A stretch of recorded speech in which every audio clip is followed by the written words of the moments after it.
Chapter 1. It was the dream with the blood. So much blood. Pouring from a wound he couldn't find, covering his hands, making them so wet he couldn't open his tunic. No matter how hard he tried to grip, his hands slipped and splashed in the blood. Around him, crowded grey faces, leaning and towering, looking down as he looked up, slipping and splashing, coughing and choking.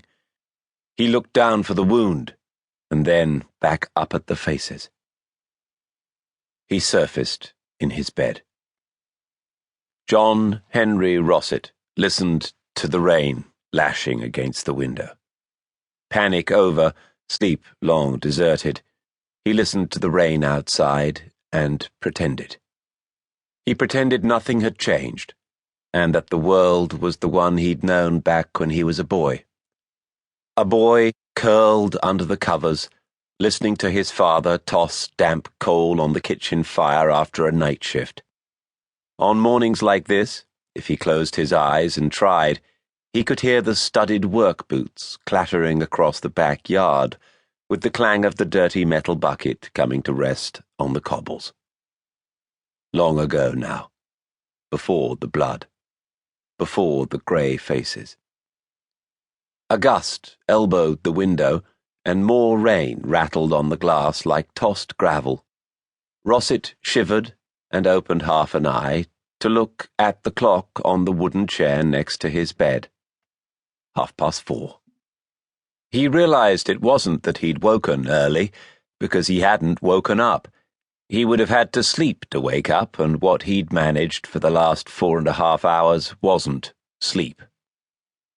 He reached out of the bed and switched off the alarm before it had a chance to disturb the rest of the house, then pulled his bare arm back into the warmth. He sighed, rolled onto his back, sighed again, stared at the ceiling for a moment, and then threw back the blankets. He got out of the bed and pulled on the old dressing gown that he had left on top of the bedclothes as moral support.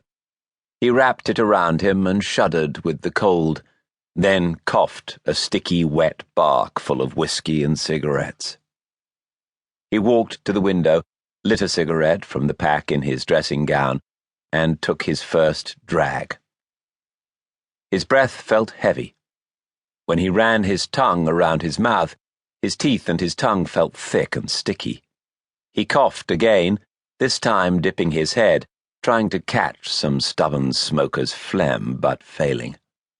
Nobody was moving in the street outside.